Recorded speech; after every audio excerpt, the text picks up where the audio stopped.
The antique clock's brass hands shuddered like a dying heartbeat, then snapped forward with a click that echoed through the dusty shop like a gunshot. Jeremy's fingers, still tingling from the forbidden touch, yanked back as if burned. But it was too late. The face glowed faintly, its arrow zeroing in on a name etched in faded gold. Ethan Hale. His stomach plummeted, the world tilting sideways in that cramped Brooklyn flea market stall. Because Ethan wasn't just any name. He was the ghost who'd shattered Jeremy's world 4 years ago. The one who'd whispered, "I love you," in the dead of night, only to sell him out to the entire frat house the next morning. And now, this cursed relic from some long-forgotten inventor was declaring him Jeremy's soulmate? Bullshit. Absolute cosmic bullshit. Jeremy stumbled out onto the rain-slicked sidewalk of Atlantic Avenue, the November chill biting through his thin jacket like accusations he couldn't outrun. For years since college, since that humid Virginia summer where everything had tasted like possibility. Stolen kisses behind the keg stands, Ethan's laugh rumbling low against his neck like thunder promising a storm. They'd been inseparable, two scared kids navigating the razor wire of their own desires in a world that still pretended love like theirs was a punchline. Jeremy had trusted him with the rawest parts of himself, the fear of his conservative family's rejection, the ache of hiding who he was. And Ethan? He'd repaid that trust by cracking open Jeremy's diary like a goddamn piñata at a party, spilling every vulnerable word to a room full of jeering brothers faggots got feelings. They'd howled and Jeremy had run. First from the dorm, then from the campus, then from the state altogether. Now, here in New York, the city that was supposed to swallow secrets whole, that clock had dragged it all back up like bile. Jeremy ducked into a dive bar on Smith Street, the kind with sticky floors and neon signs flickering, open like a bad omen. He ordered a whiskey neat, slamming it back to chase the phantom glow of the clock's face from his mind. Soulmates? The word tasted like ash. He'd built a life here. Bartending nights at a queer-friendly spot in Williamsburg, days sketching urban decay in his tiny Bushwick apartment, walls plastered with half-finished portraits of strangers who'd never betray him because they'd never get close enough. No entanglements, no repeats of that bone-deep hurt. But as the liquor burned down his throat, he couldn't shake the image. Ethan's name, pulsing like a heartbeat he thought he'd silenced. By midnight, the bar had emptied to a handful of regulars nursing their regrets, and Jeremy was 3 drinks deep when his phone buzzed. A text from his roommate, Mia. "Dude, you okay? Saw you bolt from that antique place looking like you'd seen a ghost." He typed back a lie, just peachy. Then scrolled mindlessly through his feed, past pride flags and hookup ads, until a sponsored post for a gallery opening downtown caught his eye. Echoes of the past, vintage mechanisms and modern hearts. Sounded pretentious as hell, but the featured image was a brass clock face, gears exposed like a dissected dream. Coincidence? Or the universe's sick joke? He pocketed his phone and waved for another round, but the bartender, a burly guy named Rocco with a rainbow pin on his apron, leaned in. "Rough night, kid? You got that kicked puppy look." Jeremy forced a grin, the kind that didn't reach his eyes. "Kicked puppy? Nah, more like roadkill under a semi." Rocco chuckled, pouring without asking, and for a moment, the weight lifted. That's what New York did. It drowned you in noise until the old pains blurred into the background hum. But as he sipped, the door swung open with a gust of cold air, and in walked a figure that turned Jeremy's blood to ice. Tall, broad-shouldered, with that same tousled blonde hair and jaw carved like it belonged on a billboard. Ethan Hale, in the flesh, shaking rain from his coat like he owned the damn storm. Their eyes locked across the dim room, and Jeremy's glass slipped from numb fingers, shattering on the scarred wood like his resolve. Ethan froze, mid-stride, his green eyes widening in a mirror of Jeremy's shock. The bar's jukebox kicked into some old Springsteen ballad about broken highways, and for a split second it was sophomore year again. Ethan's hand on his knee under the lecture hall desk, promising forever with a wink. Then reality crashed in. The betrayal, the laughter, the way Jeremy had packed his shit and fled UVA at dawn, leaving behind a half-finished art degree and a heart in tatters. Ethan recovered first, weaving through the stools with that easy athlete's grace, his voice low and rough when he reached the bar. Holy shit. You." Jeremy's laugh was bitter, scraped raw. "Yeah, it's me, the idiot who thought ghosts stayed buried." He slid off the stool, grabbing his jacket, But Ethan's hand shot out. Not grabbing, just hovering, like he knew better than to touch. Wait, please. I didn't know you'd be here. I just needed a drink after that Gallery Scout gig downtown. Gallery Scout? Jeremy's mind reeled. Ethan, the ex-jock who'd majored in business, now chasing art in the city? It didn't compute, but then nothing about this night did. Rocco cleared his throat, eyeing them like a referee at a cage match. Friends of yours. Jeremy snorted. Ancient history. But Ethan didn't back off, his gaze pleading in a way that twisted the knife deeper. 5 minutes, that's all I'm asking. Not to fix it. I know I can't, but to say I'm sorry. For real this time. The words hung there, heavy as the rain outside, and against every screaming instinct, Jeremy sank back onto the stool. What the hell? The clock had already fucked him over. Might as well hear the encore. They talked, or rather, Ethan talked, words tumbling out like he'd been rehearsing them in the mirror. How he'd moved to the city 2 years ago, chasing a vague dream of curating exhibits after a soul-sucking finance job in DC chewed him up. How therapy had finally cracked him open, forcing him to face the cowardice that made him spill Jeremy's secrets. Not out of malice, but terror. My dad found out about us. Okay? He cornered me after that party, Bible in hand, calling me every name in the book. Panicked. Thought if I threw you under the bus first, it'd hurt less when he came for me. Jeremy's fists clenched under the bar, nails biting palms. Hurt less? You destroyed me, Ethan. I couldn't even look at a sketchpad for months. My family? They still don't know, because of you, of what you did. Ethan's face crumpled, and damn if it didn't stir something feral in Jeremy's chest. That old pull like gravity he couldn't escape. I know. God, I know. I spent years hating myself for it. That's why, when I saw you just now, it's like the universe is giving me a shot at atonement. Atonement. The word tasted too clean, too Hollywood. But Ethan's eyes, those damn green eyes, held no lies this time. They sat in loaded silence until last call, the bar emptying around them. And when Jeremy finally stood, Ethan slipped a card into his hand. Gallery opening tomorrow. Echoes of the past. Come. Or don't. But if you do, maybe we talk about that clock you were eyeing earlier. Looked like the one my grandma swore could find your match. Jeremy's breath hitched.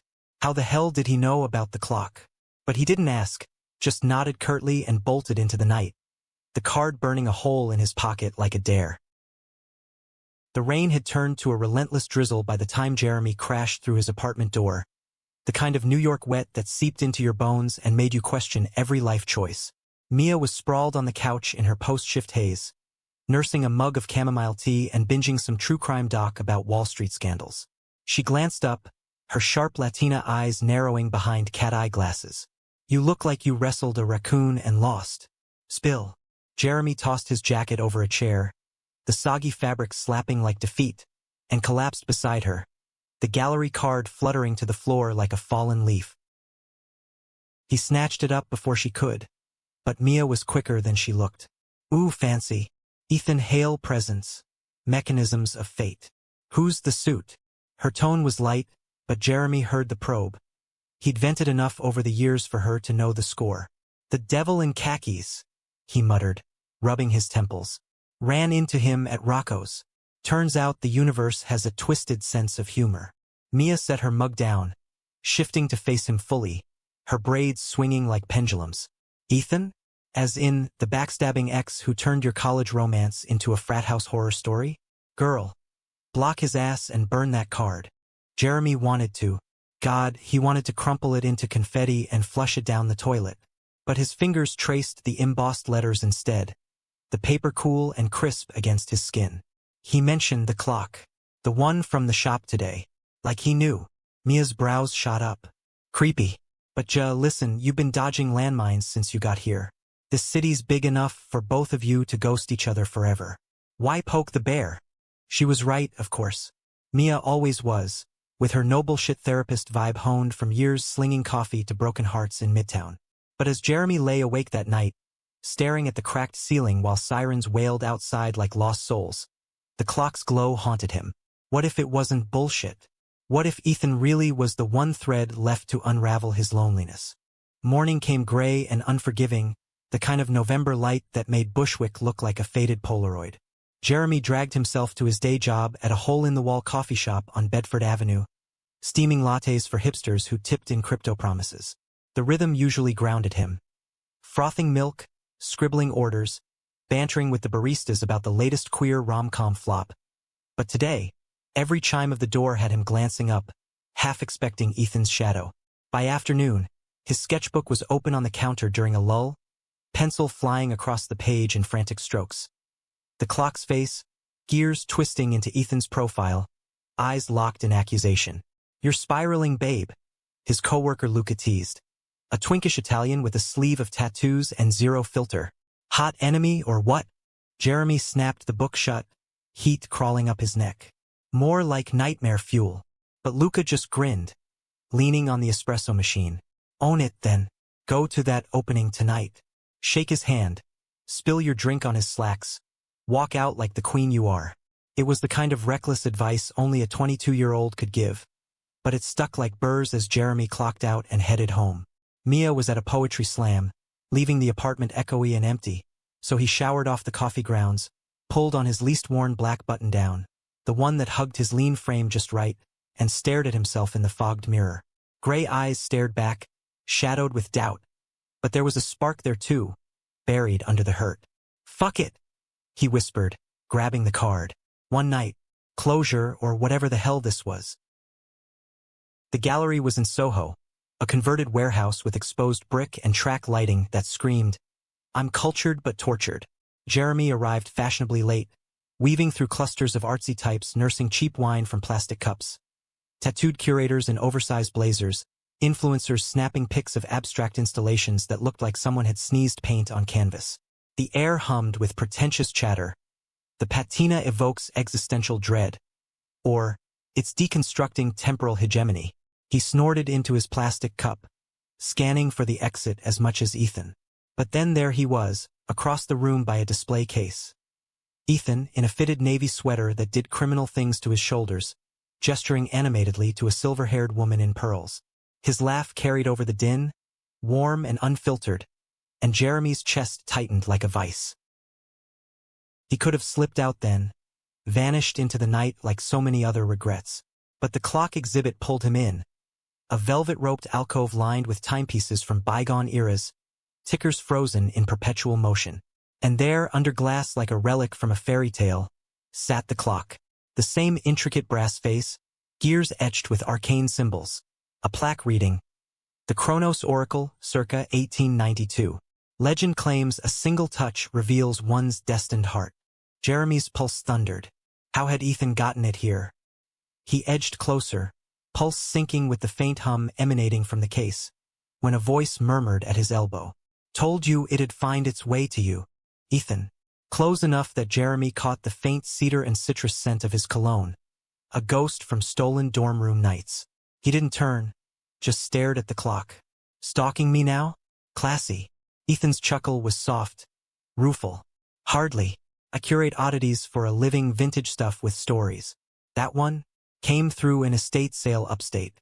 Grandma's attic special. When I saw your face in the shop yesterday, staring at it like it owed you answers, I had to include it."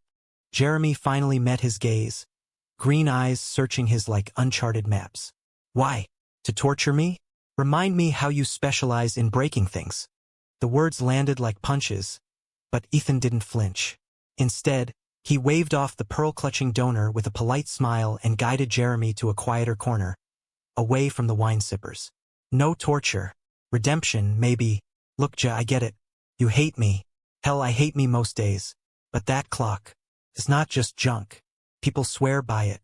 Widows finding lost loves. Kids uncovering family secrets. When I touched it last week, prepping for the show, the hand pointed to a name I hadn't thought about in years." He paused, swallowing hard. "Yours." Jeremy's world narrowed to a pinprick, the gallery's buzz fading to white noise. "Liar." But Ethan's hand brushed his light, tentative, electric, and memories flooded in. Fingers laced under starlit frat roofs, breaths mingling in hurried hookups, the way Ethan had tasted like rebellion and home. "Not lying," Ethan whispered, voice cracking. "I've been chasing ghosts too. "Ja moved here hoping to run into you. Therapy's great for unpacking baggage, but it doesn't rewrite the endings. Seeing you last night, it was like waking up." They stood there, inches apart, the air thick with unsaid apologies and what-ifs. A donor interrupted, gushing over the exhibit, and Ethan played host flawlessly, charming, professional, while Jeremy nursed his wine, watching the man he'd once loved morph into someone almost worthy. By the time the crowd thinned, Jeremy's defenses were fraying like old denim. "Walk with me," Ethan asked, nodding toward the door. Against every fiber of self-preservation, Jeremy nodded. The Soho streets were alive with post-rush hour energy. Taxis honking, steam rising from manhole covers like dragon breath, fairy lights strung across cast-iron facades. They wandered aimlessly, shoulders brushing in the crowd, the conversation dipping into safer waters. Ethan's failed attempts at painting. "I stick to curating. My stick figures scare the kids." Jeremy's sketches of the city's underbelly. "It's therapy on paper, cheaper than shrinks." Laughter crept in, tentative at first, then freer, until they ducked into a 24-hour diner on Prince Street. All chrome stools and greasy menus that hadn't changed since the 70s. Over eggs and hash browns that tasted like nostalgia, Ethan broached the past. "I was scared shitless back then. Dad's a Southern Baptist deacon. Pray the gay away was his love language. When he found that diary entry, I dog-eared. I folded. Betrayed you to save my own skin." Jeremy poked at his plate, the fork scraping like teeth on bone. "And me? I was out there alone, piecing together trust from scraps. Came out to my mom last year, finally. She cried, but the good kind. Said she always knew." Pride flickered in his voice, mingled with ache. Ethan's hand covered his across the formica, thumb tracing knuckles. "I'm proud of you. Wish I could have been the guy who deserved that courage." The touch lingered, warm and unhurried, and when their eyes met, the diner faded. The sizzle of bacon, the waitress's hum, leaving only the pull, magnetic and merciless. They parted at Jeremy's subway stop, the L train rumbling below like an impatient heart. "This doesn't fix it," Jeremy said, but his voice lacked conviction. Ethan nodded, stepping back into the night. "Doesn't have to. Just text me, if you want." Jeremy watched him go, the card in his pocket now joined by a scribbled number on a napkin. Back in Bushwick, Mia was waiting up, feet tucked under her on the couch. "Well, did you slay or get slayed?" He flopped down, napkin clutched like contraband. "Both, and I think I'm okay with that." Weeks blurred into a tentative rhythm, the kind New York excels at, frantic days bleeding into neon nights, where chance encounters feel scripted by some benevolent god with a flair for drama. Jeremy and Ethan started slow. Texts at odd hours, memes about disastrous dates. "Remember that guy who quoted Nietzsche during foreplay?" Then coffee at a hole in the wall on Bleecker Street, where the espresso was strong enough to strip paint and the corner booth hid them from prying eyes. It wasn't forgiveness, not yet. Just exploration, like mapping a city you'd sworn off after one bad block. Ethan was different now, edges softened by city grit and self-reckoning. He talked openly about his therapist, a no-nonsense dyke from the village who made him unpack his toxic masculinity bullshit one session at a time. Jeremy listened, sketching idle gears on napkins, the clock's shadow ever-present but less menacing. One crisp December evening, Ethan invited him to a private viewing at the gallery, just us and the ghosts, and Jeremy showed, heart hammering like a bass drop at a warehouse rave. The space was transformed. Strings of Edison bulbs casting amber glows over the timepieces, a bottle of bourbon chilling on a pedestal like an offering. Ethan met him at the door, casual in jeans and a Henley that hugged his chest, handing over a tumbler with a shy grin. "To mechanisms we can't control." They clinked, the bourbon smooth as sin, and wandered the exhibits hand in hand, fingers lacing naturally, as if 4 years hadn't carved canyons between them. At the Kronos Oracle, Ethan paused, his thumb brushing Jeremy's wrist. "I did more digging. Turns out the inventor's lover was a poet, wrote sonnets about defying time's cruel hand. They say touching it binds you, forces the truth out." Jeremy's laugh was soft, edged with wonder. Romantic bullshit. But what if it's not? Ethan's gaze darkened, pulling him closer until their breaths mingled. "Then we're bound, Ja. And I'm not running this time. The kiss ignited like dry tinder. Slow at first, exploratory, then hungry, hands fisting shirts as the world narrowed to the press of bodies and the faint tick of forgotten clocks. They made love right there on a drop cloth amid the exhibits, urgent and reverent. Ethan's whispers of sorry and love you blurring into gasps that echoed off brick walls. Afterward, tangled in each other's limbs, Jeremy traced the freckles across Ethan's collarbone, the ones he'd memorized in stolen college moments. This scares the hell out of me. Ethan propped on an elbow, green eyes solemn. Me too. But we're not kids anymore. I've got your back. No more folding. It felt like a promise, fragile as spun glass. But Jeremy clung to it as they dressed and locked up, stepping into a city dusted with early snow. Holiday lights twinkled from fire escapes. And for the first time in years, Jeremy didn't feel like an outsider in his own skin. But shadows have a way of lengthening. Christmas loomed, that American ritual of forced cheer and family minefields, and Jeremy's invite to Ethan's parents' place in Virginia hit like a gut punch. Just dinner. Ethan insisted over takeout Thai in Jeremy's apartment. Chopsticks paused midair.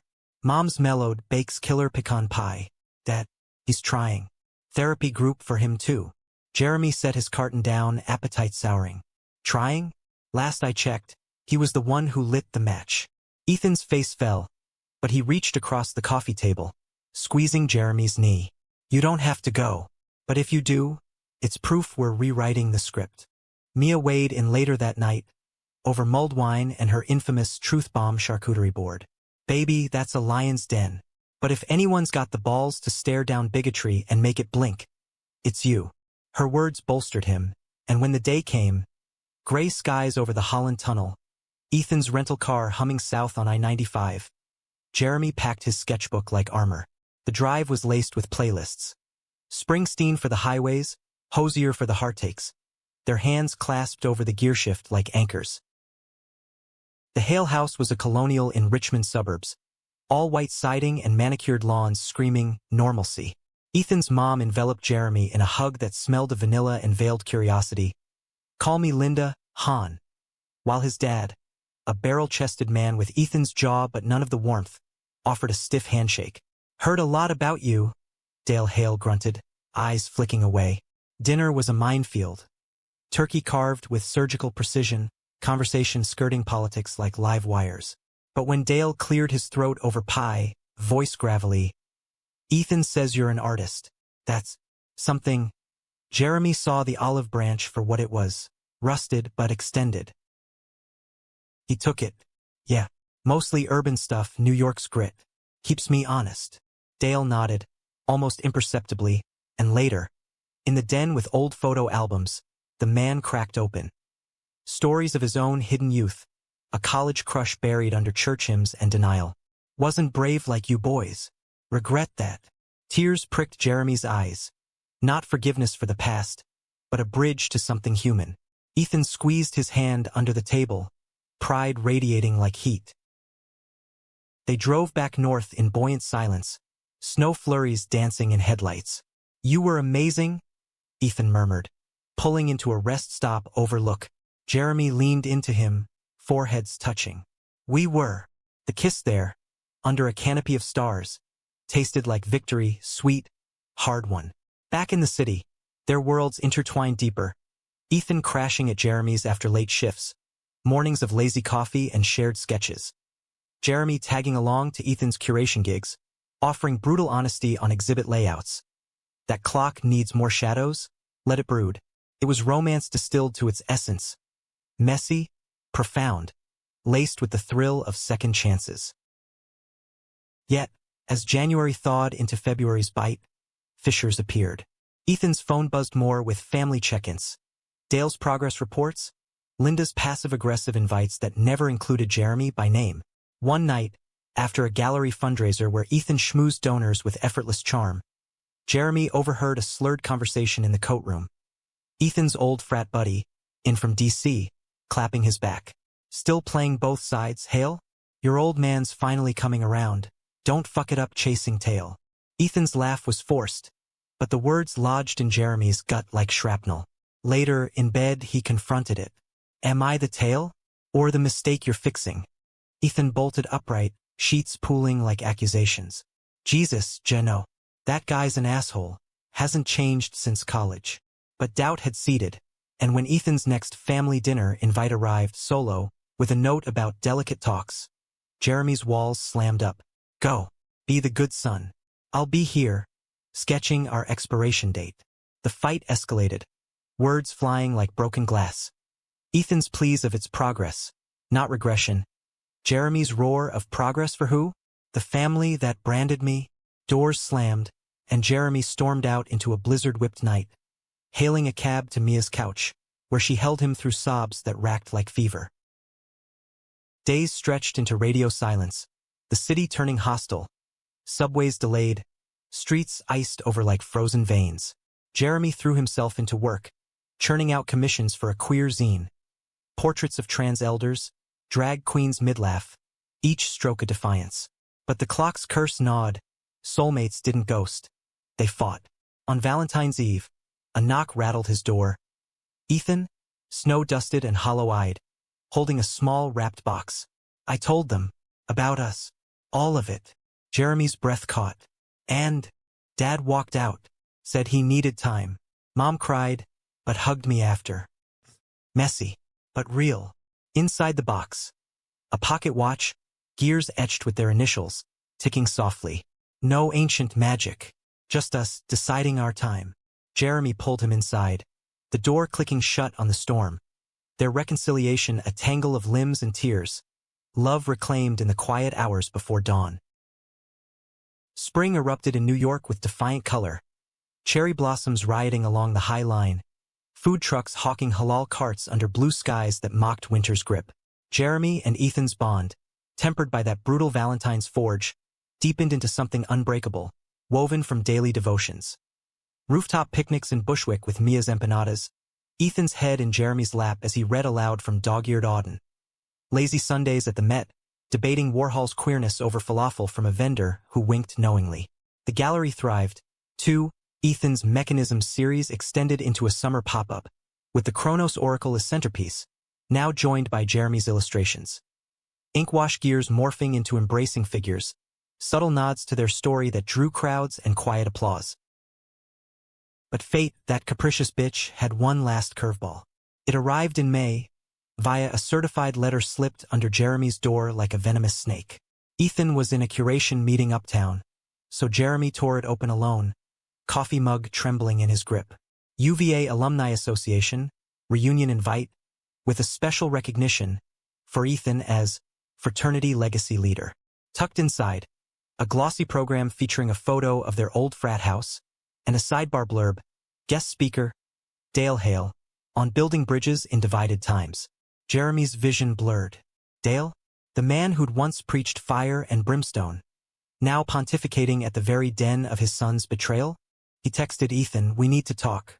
Now, they met at their diner haunt, the lunch rush a buffer against the storm brewing. Ethan slid into the booth, all smiles until he clocked Jeremy's face. What's wrong? The letter hit the table like a gauntlet. Ethan's color drained. Shit, Dad didn't mention this. He said the group's helping him process. Thought it was private. Jeremy's voice was steel. Process? By waltzing into the place that broke us. Like he's the hero? This is your redemption arc, Ethan, not his victory lap. Ethan's jaw tightened, but his eyes pleaded.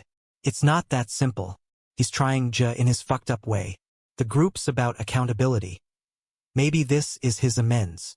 Laughter bubbled up in Jeremy, sharp and joyless. Amends? For outing me to a room full of beer-soaked idiots? For making me the campus punchline? The diner hushed around them, forks pausing mid-air. But Jeremy didn't care. You've been so busy fixing your family, you forgot mine's still collateral damage. Ethan reached across, but Jeremy jerked back. I'm not forgetting. This is us, we're the bridge. Come with me to the reunion. Show them we're unbreakable. The idea curdled in Jeremy's gut. Return to UVA. Step onto that quad where whispers had trailed him like smoke. Where he'd burned his sketches in a trash bin to feel clean. No. You go play family reconciler. I'll be in New York, remembering why I left. He stood, tossing cash on the table, and walked out into the sun that now felt like judgment. The weeks to the reunion crawled by in a haze of avoidance. Texts clipped to essentials, nights spent at Mia's or Luca's couch, sketching feverishly to outrun the hurt. Ethan begged. Voicemails thick with desperation. Flowers delivered to the coffee shop with notes reading, "You're my timepiece. Don't let this stop us." Jeremy deleted, tossed, ignored, the old betrayal blooming anew like a bruise pressed too hard. Mia staged an intervention over rooftop sangria, the skyline glittering like shattered promises. "You're punishing him for his dad's sins, boo. But who's really getting hurt here?" Jeremy swigged his glass, Manhattan's hum vibrating through him. "Me. Always me." Reunion weekend arrived, and Jeremy held firm. No, he wouldn't go. Instead, he threw himself into a solo exhibit at a tiny East Village space. Ticked off. Portraits of fractured souls. The Chronos Oracle reimagined as a shattered heart. Gears spilling blood-red ink. Opening night was electric. Queer artists toasting with cheap Prosecco. Reviews buzzing on Insta about raw vulnerability. But midway through, as he schmoozed a gallery scout, his phone lit up. Ethan's name, a photo attached. Jeremy's thumb hovered, then tapped. The image hit like a freight train. Ethan on the UVA quad, arm around his dad. Dale, suit crisp, smile tentative. Flanked by old frat brothers, some sheepish, others clapping. Caption, "Bridges built today. Miss you, J. This is for us." Below, a voice note. Ethan's voice, steady but laced with ache. Dad spoke, owned his shit, apologized to the room for the hate he'd spread. Back in the day. Mentioned you by name. Said he was wrong, that love like yours is the real legacy. I told them everything, J. No more hiding. Jeremy's knees buckled. He slipped into a back room, replaying it, tears hot on cheeks. The scout found him later, offering a show in Chelsea. "Your work screams truth. Who's the muse?" "You wouldn't believe me if I told you," Jeremy whispered, pocketing his phone. He hailed a cab to Penn Station, heart pounding a war drum. The train south was a blur. Amtrak's Acela slicing through dusk, Jeremy sketching furiously. Ethan, not as enemy, but anchor. Strong lines, soft shadows. By Richmond, night had fallen, fireflies winking like conspirators. He rented a car, drove the familiar backroads, pulling up to the frat house as the after-party spilled onto the lawn. Lanterns swaying, laughter echoing. Ethan spotted him first, across the grass. Frozen mid-conversation, then striding over like a man parched for rain. "J? What?" Jeremy cut him off with a kiss, fierce and claiming, hands fisting that navy sweater. Whispers rippled, but Jeremy didn't care. The crowd parted like history rewriting itself. Dale approached hesitant, hand extended. "Son says your family meant what I said in there. Sorry. For all of it." Jeremy shook it, grip firm. "Apology noted. Now prove it." Dale nodded, eyes wet, and stepped back. They drove to a motel off campus. Cheap, anonymous, perfect, collapsing into each other with the urgency of survivors. Skin on skin, Ethan's mouth tracing apologies on Jeremy's collarbone. Jeremy's nails raking down his back like etching vows. "Soulmates," Ethan gasped, as they crested together. The word no longer curse but consecration. Dawn found them tangled in sheets, watching light filter through blinds like golden gears turning. Back in New York, the exhibit exploded, sold-out prints. A Times mention hailing it as a queer odyssey through time's tender tyrannies.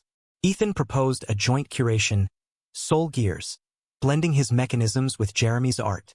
Dale even visited, awkward but earnest, toasting at the opening with a beer and a gruff, "Proud of you boys." Jeremy's mom flew up, her hug fierce, whispering, "Heard you found your match.